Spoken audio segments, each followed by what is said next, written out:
Olá pessoal, aqui é Ricardo Bordião para mais um episódio do Pod Life.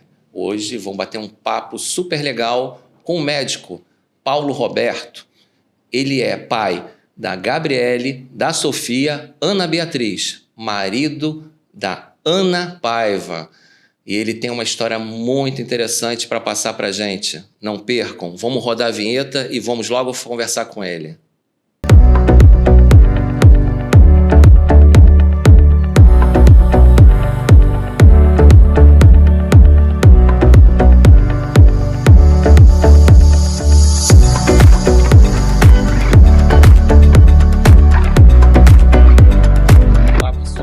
Ricardo Bordião, a gente está agora no Pod Life.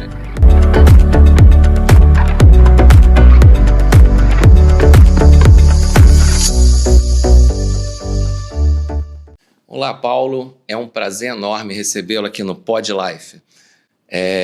A sua história é uma história muito interessante, história de desafios. A gente já conversou aqui um pouquinho antes e fiquei surpreso que, além de médico, você é farmacêutico. Exatamente. E isso é muito interessante porque você fez uma combinação perfeita de dois profissionais que, como eu sou farmacêutico, muito importantes para atender um paciente de maneira humanizada e de uma maneira bem específica. Então, Ricardo, minha história na saúde começou bem cedo, né? Aos 15 anos de idade. Então, eu sou contratado como estagiário de análises clínicas no Hospital Municipal aqui da Baixada Fluminense, lá da Baixada Fluminense. Na época era o Hospital Municipal de Piabetá. Então você vê, com 15 anos de idade, naquela época era permitido, foi uma situação onde as pessoas falavam patologia clínica, né, naquela época. E as pessoas, alguns me perguntavam, cara, o que você vai fazer lá? Vai estudo de pato, por acaso? E até entender o que era um laboratório, e aí começou o meu namoro realmente e toda a minha trajetória na saúde. O que me inspirou profundamente era que eu sempre fui muito ambicioso e eu sempre procurei me cercar de pessoas muito boas. Eu acho que a gente é moldado por isso. Sim. Quando eu via, então, o responsável técnico lendo algumas lâminas e liberando aquilo, né, e laudando e podendo auxiliar na cura de um paciente, direcionando o tratamento e, inclusive, esclarecendo dúvidas de um médico, eu falava, caramba, essa realmente é a profissão. Então, eu busquei aquilo dali. Um dia, me tornei, então, farmacêutico bioquímico e eu era aquele cara realmente que estava ali olhando o microscópio, liberando e auxiliando no tratamento de pacientes, direcionando os colegas médicos, tirando dúvidas. Mas, Ricardo, uma coisa ainda faltava. E eu via que existiam algumas peças cirúrgicas, e essas peças cirúrgicas eu pura e simplesmente não podia laudar. E, cara, quem faz isso é o médico, cara. Então, daí, começou um sonho, e aí era pura e simplesmente sonho, não tinha a menor possibilidade ainda de transformar aquilo em meta, mas eu queria ser médico para, então, laudar aquilo dali. Eu falei, cara, eu vou ser uma pessoa completa dentro da minha profissão, eu vou ser o cara que vai laudar aquilo dali. Muitas coisas aconteceram, e com o apoio, lógico, né, da minha família, e eu tinha uma mãe e um pai, minha mãe muito mais. Minha mãe, ela era um tipo de pessoa, Ricardo, que, independente do que eu falava, eu podia falar a coisa mais absurda do universo. Algo do tipo, mãe, amanhã eu vou comprar um helicóptero. E ela, pura e simplesmente, olhava dentro dos meus olhos. E ela tinha uma certeza quando ela virava para mim e falava, eu sei, meu filho, você consegue. E aquilo me dava uma força sobrenatural. Aquilo me fazia ver que eu podia chegar além. E isso aconteceu. Era o sonho também da minha esposa fazer medicina, né? Então eu ficava imaginando, e eu queria que ela fizesse. Ela também já era, ela era nutricionista na época, né? Tinha saído do Balé do Faustão, olha. Caramba! Pois é. Ela tinha saído do Balé do Faustão para então se dedicar, né, à nutrição na época. Então ela passou para uma universidade pública, que foi a Unirio, com muita dificuldade também, aquela coisa toda. E ela viu que faltava alguma coisa e também tinha o mesmo sonho que eu.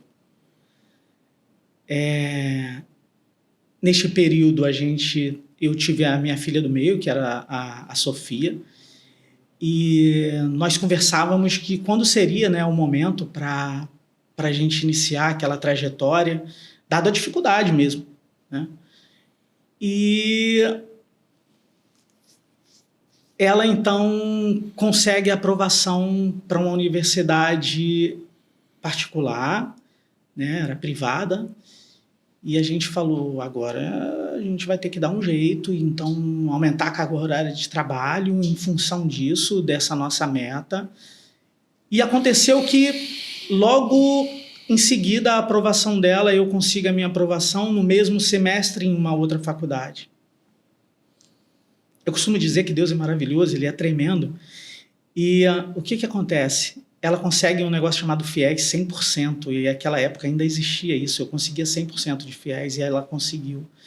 Então eu só precisaria de pagar uma faculdade, foi aí que então deu início a minha trajetória como médico, na verdade, né? Então estudante de medicina, eu já era responsável técnico em alguns lugares como farmacêutico bioquímico, eu tinha aquela flexibilidade de horário, né, por ser gestor, a farmácia, ser farmacêutico e o farmacêutico ele já tinha essa função de gerência, né? Sim. Muito intrínseca, até porque a gente controla uma série de coisas, tanto a nível farmácia hospitalar mesmo, comercial ou análises clínicas, e dentro da análise, então, nem se fala. Eu comecei isso, uma coordenação com 17 anos, eu fui ajudar um amigo na coordenação de um grupo imenso, na época era um grupo de clínicas, e a gente estava na sede e ele falou, com 17 anos esse colega me coloca para ser coordenador de vários setores ali dentro. Então ele acreditava em mim desde lá. E isso já deu aquele pontinho de gestão, né? Exatamente um isso. Insight, né? Exatamente isso. E tudo isso me levou a chegar, lógico, onde eu estou hoje, né? A gente passou por um momento muito difícil, o início de uma coordenação médica efetivamente deu-se ali no hospital de campanha do Rio Centro. Foi muito engraçado isso. O que acontece? Com 7 dias naquele local, eu sou chamado para assumir uma coordenação médica que eu não tinha sequer feito inscrição para aquilo, eu não conhecia absolutamente ninguém, mas era um perfil. Tinha um amigo meu, na época, que ele era chefe de equipe de um dos dias. Isso já você como médico, Isso eu já como médico, sim, Ricardo. E ele foi engraçado. Ele vira para mim e fala assim, Paulo, eu vou dar um pulinho ali, mas eu deixei o seu telefone com o pessoal da administração e qualquer coisa eles vão entrar em contato com você. Falei, não, tudo bem, pode ir lá. Passa 5 minutos, o meu telefone liga. Doutor Paulo, então, o doutor Herbert, ele deixou o seu número aqui com a gente e falou que quaisquer problemas que acontecesse dentro da unidade era para ligar para você, que ele tinha certeza que você resolveria, porque ele saiu para resolver uma outra situação. E eu, resumindo, acabei saindo da assistência, fui direto para a gerência. E naquele dia foi um dia difícil, que tinha algumas demandas judiciais para responder, e a gente recebia isso com frequência, né? E essa condição toda, eu acho que toda a minha trajetória de vida me levou a gerir, né, e a liderar uma equipe com um tato mais íntimo e pessoal, onde eu conseguia extrair o melhor dos meus. Fazer com que um fluxo gire sem você estar presente é um tanto quanto difícil. Existem alguns tipos de gerência. Você pode exercê-la e fazer com que, de repente, você tenha uns resultados muito rápidos quando você então faz com mãos de ferro. As pessoas elas vão fazer, às vezes, com medo do cara que está exercendo aquilo dali. Mas eu sei que os resultados eles não são duradouros. Você consegue um resultado muito rápido, mas que ele não é pautado, ele não é firmado. Ele logo se desintegra. Sim. Porque um dia, essa pessoa que está sendo liderada por você, ela pura e simplesmente, quer saber? Não quero mais isso para mim. É diferente quando você é um líder, né? Exatamente. É a grande diferença entre ser pura e simplesmente um chefe e exercer intrinsecamente um negócio chamado liderança. Sim. Eu tenho um prazer enorme em dizer que todas as pessoas que trabalharam comigo, isso aí em alguns municípios, em alguns lugares, todas elas querem ficar onde eu estou hoje. Todas elas querem trabalhar ao meu lado hoje. E não é porque o Paulo não exige, não é porque o Paulo não tira e os faça sangrar às vezes, é porque eu faço isso. Mas é a forma de. Então, eu costumo dizer que quando existe um problema, o problema não é deles, o problema é nosso. Sim. Toda liderança e tudo aquilo que a gente tem feito de forma a criar uma pátria única. Eu falo que quando a gente cria um grande bloco, Ricardo, a gente não cai nem para a direita e nem para a esquerda.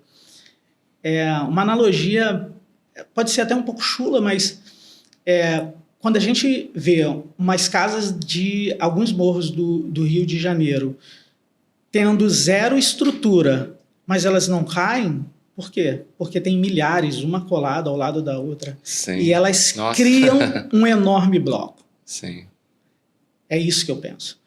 A gente vai deixando legado para as pessoas, a gente vai criando vínculos e esses vínculos se tornam... E a gente procura fazer com que todas essas pessoas sejam para a gente uma enorme família. É desse jeito que eu pretendo agir. É desse jeito que eu aprendi a agir. Foi assim que eu fui criado. Foi assim que eu fui moldado. E é assim, e é isso que eu espero dos meus liderados. Eu espero que eles tenham empatia ao tratar um paciente. Eu espero que eles visualizem no seu próximo alguém como se fosse da família deles. E eles vão se dedicar para isso. O papel mais interessante da gestão, né, e falando da superintendência propriamente dita, é que eu lido com um corpo enorme, além de todos os médicos que a gente tem que dar conta ali. Sim. Toda a equipe multi, né, as famílias de todos os nossos que encontram-se na unidade. O que eu acho também, Paulo, só para fazer uma ressalva, é que eu percebo que você faz, tipo assim, uma gestão como se fosse dos Estados Unidos, porque equipe multidisciplinar, fazendo todos acontecer, como se fosse uma grande engrenagem. Exatamente, né? Isso. É isso? É exatamente isso, Ricardo. Porque dessa forma, independe de a gente estar presente ou não. Sim. A roda vai girar.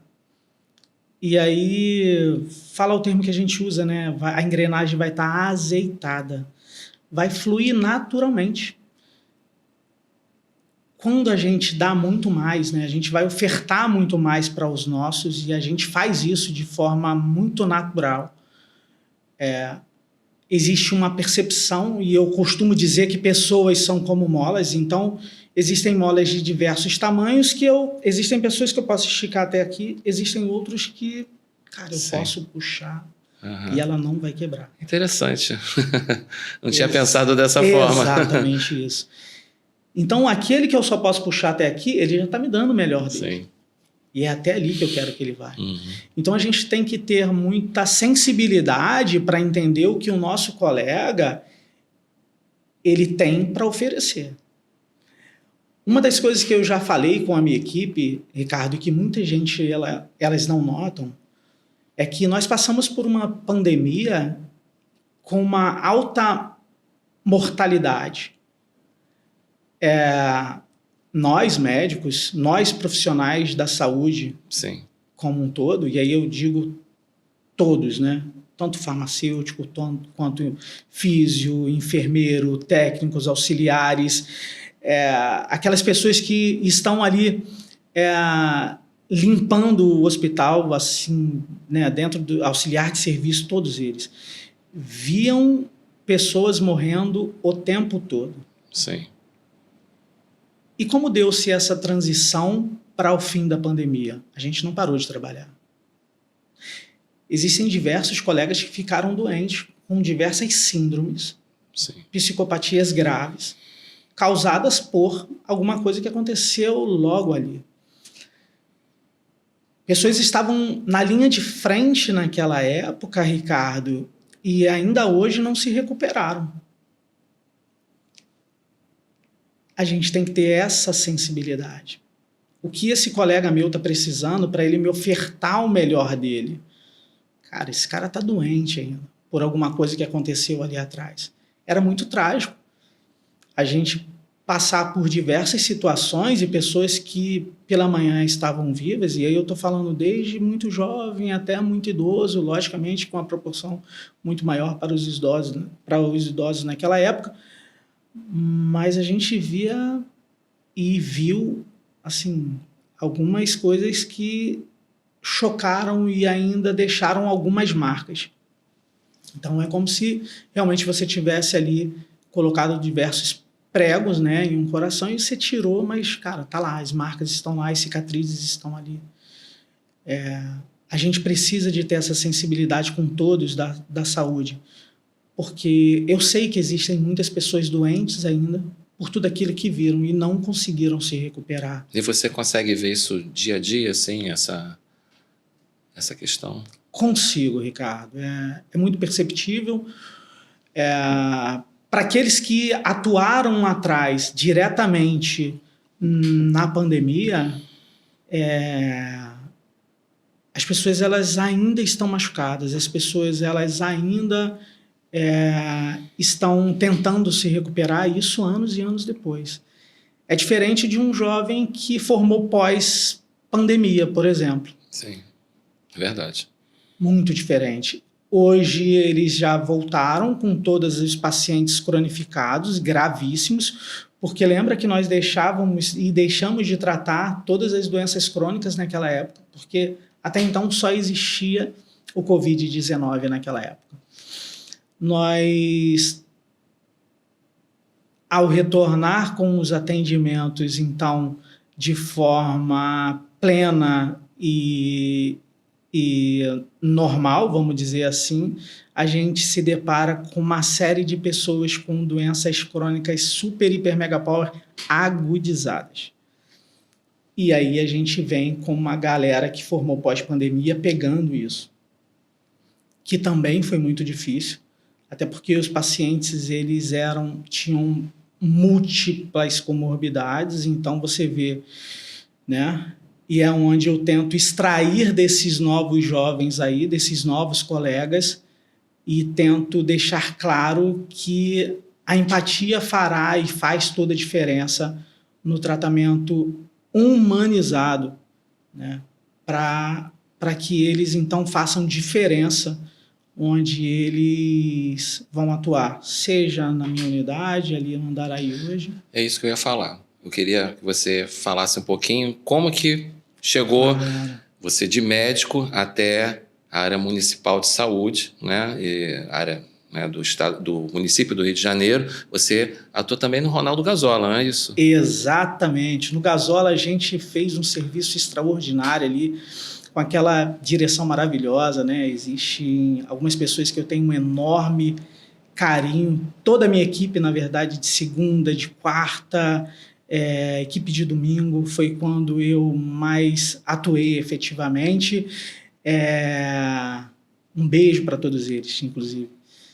Tem uma pessoa que a gente tem um extremo carinho, que é o River, que é um menino também, né? Fala menino porque é bem mais jovenzinho do que eu, River. Não é um cara que eu amo de paixão também. Extraordinário. Muito bacana. Mas alguém super capacitado também.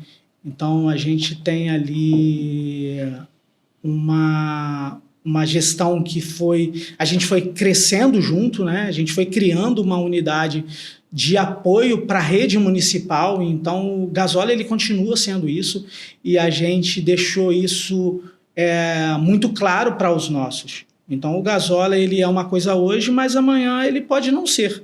Sim. Isso fez com que a gente aprendesse demais. Sim. Então, a nossa assistência ali, ela era uma assistência muito dinâmica. É exatamente assim.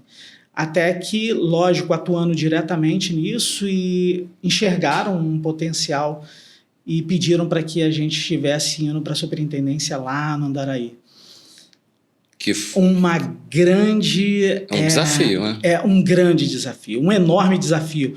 Um modelo completamente diferente daquele, até porque hoje a gente está numa unidade híbrida, e uma unidade híbrida onde eu tenho uma gestão municipal, uma gestão federal, eu tenho pessoas que são contratos temporários organização social, organização social, e a dificuldade das pessoas entenderem que você, apesar de eles não ter a mesma fonte pagadora, olha só, cara, é o mesmo local. É o mesmo local. É a mesma pátria. É o mesmo foco, né? O foco ele é o mesmo. Então, os funcionários estatutários que lá estão, eles são alguns muito sofridos também por conta de já ter sido do Estado aquela unidade, já ter sido municipalizado uma vez. Então, alguns eles estão descrentes ainda, mas podem ter certeza que tudo aquilo que a gente está fazendo, que essa gestão do município está fazendo, é para aquilo dali volte a brilhar logo, logo. Paulo, os profissionais de saúde, de modo geral, principalmente os médicos, né? Eles atuam em diversos lugares. É uma loucura, né? Você conciliar tudo isso. E eu queria dar uma dica para você que é profissional médico ou profissional de saúde, de ter um planejamento previdenciário. Isso é importante, porque às vezes contribui em vários lugares e não tem essa necessidade. E quando você tem a orientação de um consultor, é diferente. Você quer fazer uma aposentadoria com responsabilidade, com planejamento, procure a Interfinancial. Procure o consultor Jean Ferraz no telefone 21 98 088 9101. E temos também a ZapMed, que é uma ferramenta de gerenciamento de comunicação, né, através do WhatsApp. Você que é profissional de saúde, profissional de estética, você tem essa ferramenta para fazer a comunicação com seus pacientes. Isso facilita bastante e é a dica que a gente tem hoje do PodLife para vocês. Paulo, a gestão parece que está encruada sem você, né? Isso é muito bacana, bacana mesmo. Dá para perceber o amor que você tem, não só pelo lado humanizado, mas também com a relação à gestão e a gestão multidisciplinar, que é uma coisa que é muito usada nos Estados Unidos, né? Que a gente vê que um médico, um enfermeiro, um farmacêutico estão na mesma linha, até com diferenças pequenas de salário. Aqui tem uma diferença muito grande, né? Mas lá o médico, o enfermeiro, quase todos ganham. Tudo bem, o médico ganha um pouco mais, mas não é aquela diferença tão grande. Você, por ter outra profissão, não está exercendo, isso também ajuda bastante, porque você teve em várias posições e isso facilita muito o entender da outra pessoa, você vê aquele teu colega, você entender o que ele está passando, se pôr no lugar do outro. Eu acho que é mais ou menos isso que você está querendo dizer, né? Tanto o profissional de enfermagem, tivemos agora recentemente o Dia da Enfermagem, que foi muito bacana, que eles são lutadores, eles estão auxiliando, né? E isso é muito bacana, você ter essa visão, né? Essa visão geral, que é fundamental para você humanizar um hospital, né? Porque se você não enxergar que todos esses profissionais fazem um conjunto para que chegue um resultado, né? Tem que ser assim, tem que ser um líder, né? Como você falou, não adianta você ser taxativo, né? Exatamente, Ricardo. Eu acho que você resumiu assim tudo aquilo que eu já havia dito. Eu costumo dizer que as pessoas elas enxergam o médico como tendo... o cara já nasceu médico. Não, pera lá. Tem toda uma história, às vezes, por trás de muita gente. Eu entendo que cada um tem uma importância num corpo. Por isso que eu digo que um dia, em auxiliar de análises clínicas, né, só um adendo, rapidamente vou falar isso. Fica à vontade. E vagou uma possibilidade de faxina num horário noturno, dentro de uma das clínicas que eu trabalhava ali quando eu tinha 17 para 18 anos.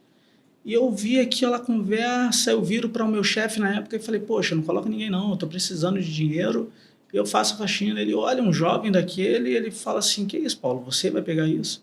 Eu falei, cara, não é desmérito nenhum, até porque minha mãe era empregada doméstica, então não não estou desmerecendo, muito pelo contrário isso.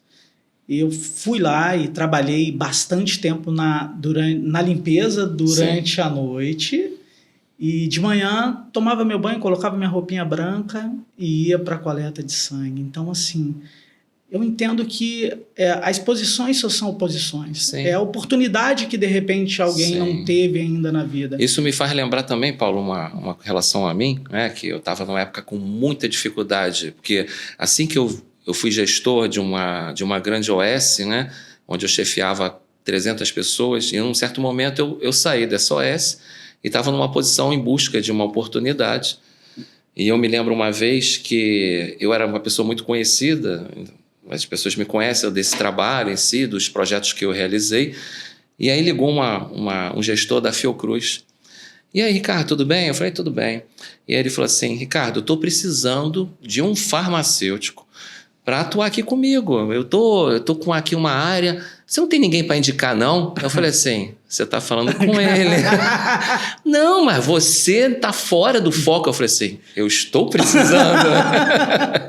E aí as pessoas, às vezes, não dão oportunidade. Exatamente. Eu também atuei uma vez numa distribuidora, né, como farmacêutico, né, e é engraçado que os gestores dessa distribuidora, a transportadora, né, eles já tinham me visto de uma outra posição, como diretor de uma grande distribuidora de vacinas, né, onde eu fazia reuniões e eu chamava eles me pediam oportunidades.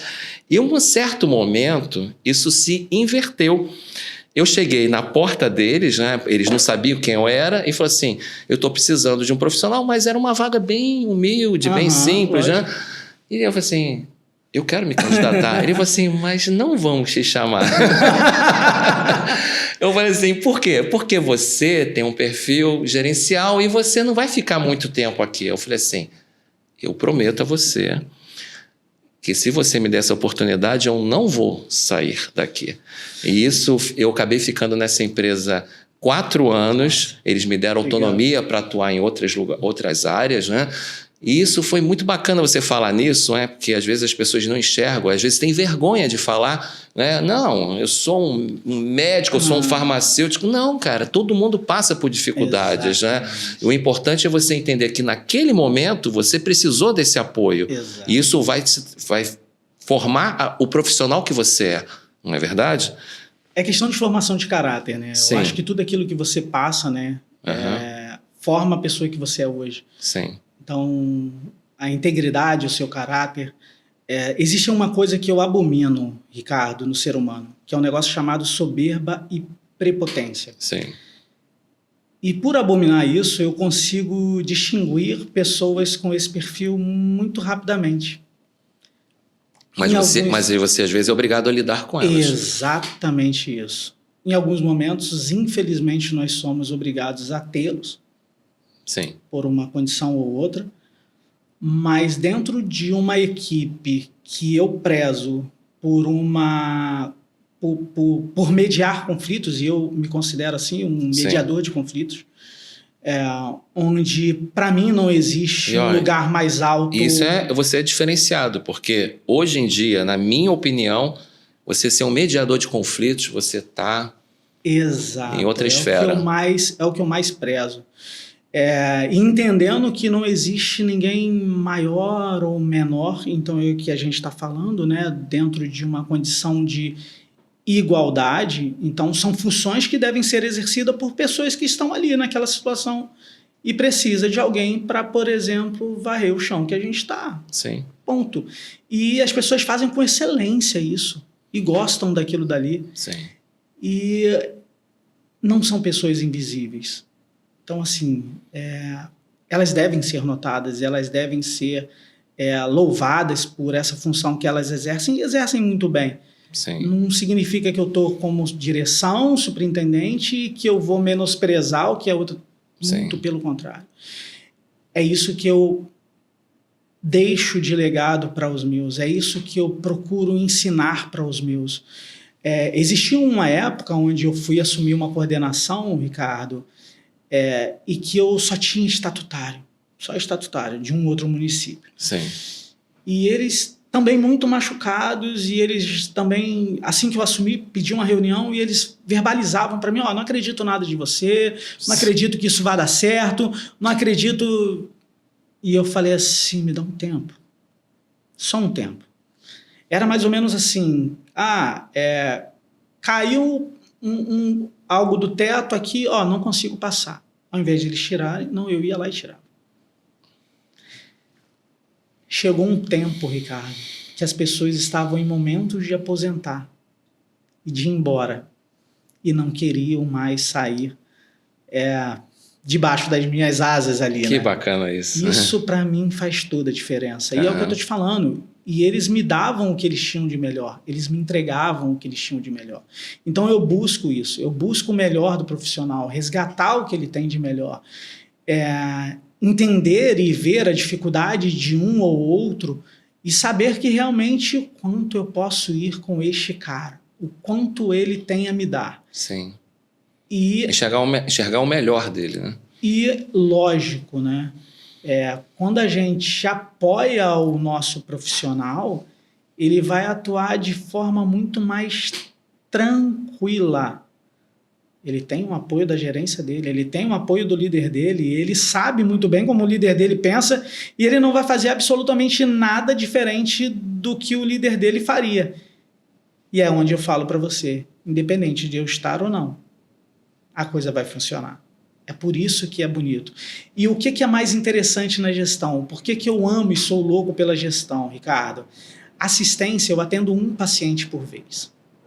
Eu curo um por vez. Sim. Eu ajudo um por vez. Quando eu sou um líder, quando eu tenho a possibilidade de gerir uma unidade, quantas vidas eu estou abençoando? Quantas vidas eu estou olhando? Quantas pessoas eu consigo alcançar? Então, é um bloco muito maior. O papel da gestão é exatamente esse. Ter, logicamente, uma condição de dar para os nossos clientes o melhor que a gente tem. Sim. Então, desde não deixar faltar um material específico, dar dignidade em hotelaria para os que estão ali, mesmo no SUS. Isso, para mim, é super importante, porque os meus são atendidos no SUS. Então, assim, eu quero o melhor. E é isso, e é dessa forma que a gente tem lidado, é dessa forma que a gente tem crescido, é dessa forma que a gente vem ganhando espaço, né? A gente vem conseguindo transformar vidas daqueles que estão ao nosso redor. Eu acho que é mais ou menos por aí. Os meus objetivos, eles estão sendo alcançados, sim. Hoje, o Andaraí é um enorme desafio, trazer, né, todos para uma pátria única. Dizer para você que a gente já conseguiu durante esse período, não, eu vou estar mentindo, muito pelo contrário, é um terreno ainda muito áspero, né, com muitos buracos ainda, sim, por uma série de fatores. Só o fato de ser municipalizado um hospital federal, isso é um grande desafio, já começa por aí, né? A gente prestar uma assistência enquanto a gente ainda está em obra, então você imagina, né? Imagina você fazer uma obra dentro da sua casa, você morando com seus filhos, sua esposa, né? Verdade. Então, essa condição toda para a gente tem sido um enorme desafio, mas nós estamos tentando e conseguindo, né? Dia após dia, conquistar o nosso espaço, mostrar diferença, fazer com que os outros entendam que aquilo dali vai se transformar em um novo legado, tanto para o Rio quanto para o Brasil, porque Sim. foi isso que aquele hospital representou há alguns anos atrás. Perfeito. Paulo, a gente já está caminhando para o final, e como eu sempre falo para as pessoas que participam do Pod Life, o que você tem a dizer para as pessoas que estão assistindo? Seu desafio, que foi enorme, você mostrou aqui um pedacinho dele, com certeza a história é muito maior, a gente teria que ter horas aqui para conversar sobre a sua história, eu tenho certeza disso. Uma história de desafios, de superação, né? E que está trazendo resultado, né? Isso que tudo está acontecendo com você e que está você podendo ajudar as pessoas de uma certa forma, é uma via de mão dupla, você ajuda, você está crescendo, isso é fabuloso. O que você tem a dizer para essa pessoa que está desesperançosa, que não sabe mais o que buscar? Mostrar isso que você falou, que você chegou num certo momento até fazer serviços operacionais, né? Você já estando num trabalho mais técnico. O que você tem a falar? Então, Ricardo, uma das coisas que eu costumo dizer é que os sonhos, eles são apenas sonhos. Então, primeiramente, para que a pessoa ela alcance os seus objetivos, e as pessoas elas tendem a sonhar, mas sonhar numa inércia, esse sonho, ele pura e simplesmente vai ser sonho. Nós precisamos transformar todo o desejo do nosso coração em um negócio chamado meta. Meta. Perfeito. Então, a meta ela tem dia e hora para a coisa acontecer. A gente pode reorganizar, a gente pode fazer e escrever um pouco mais à frente a nossa meta, mas nós devemos traçar uma meta de vida. Sim. Costumo dizer também que o que acontece muito com os nossos e é um negócio chamado medo. Medo do novo, o medo do que pode vir, o medo de será que é isso, o medo de... E o medo dele é uma palavrinha pequena, né? Que só tem 4 letras, mas que tem um poder negativo enorme na nossa vida. Sim. Ela é capaz de nos bloquear e fazer com que a gente não alcance lugares mais altos. Contudo, transformar e riscar essa palavra medo e usar uma palavra menor ainda que só tem 2 letras. E aí chama fé. E essa fé, ela te dá uma força sobrenatural. Essa fé que vai te impulsionar. Essa fé que vai te levar. Ter fé é, às vezes, você colocar o seu pé em um lugar sem saber se ali tem uma ponte ou não para você atravessar. E é isso que acontece com a gente. E eu passo isso para os meus, eu passo isso para aqueles que estão ao meu lado. Eu quero que eles comprem essa minha ideia. Sim. Deixem de temer e passem, então, a ter fé. E a gente quer, então, hoje, falando propriamente da nossa unidade, é que a gente venha a construir algo extraordinário. A palavra é essa, extraordinário para o nosso país, sinceramente. É um hospital federal. Gestão municipalizada hoje, mas é um hospital federal de grande porte, com atendimentos e, assim, só de oncologia o ano passado foram mais de 9 mil. Nossa. A gente quer fazer isso, a gente faz isso.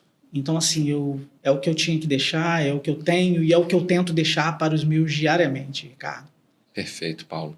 Muito obrigado novamente por você estar passando esse depoimento, essa história tão bonita, tão brilhante. Eu tinha certeza que ia ser tão legal e foi tão bacana. Agradeço o Dr. Rivelino, que Ribeirão, que fez uma querido. menção muito carinhosa a você também, né? E isso é muito importante para que as pessoas que assistam tenham esperança de um futuro melhor, de um futuro brilhante, que nada está perdido, né? E é o que a gente faz aqui no Pod Life, é trazer essas experiências para que as pessoas possam, né, aprender com vocês que estão tendo aí um trabalho brilhante, uma gestão brilhante, uma trajetória bacana. Te agradeço muito. Paulo, gostaria que você falasse sobre a comunicação, né? Tanto para o Hospital do Andaraí, quem quiser conversar com você sobre o que está assistindo aqui. Claro, claro. Meu Instagram é @Paulo Roberto Moreira Mendes, né? Assim como o Facebook. O Andaraí é a mesma coisa, o Hospital Federal do Andaraí ainda, a gente ainda não fez nenhuma rede específica ainda. Específica, Uhum. tá? Mas existe um projeto imenso em relação a isso também. Sim. Tá bom?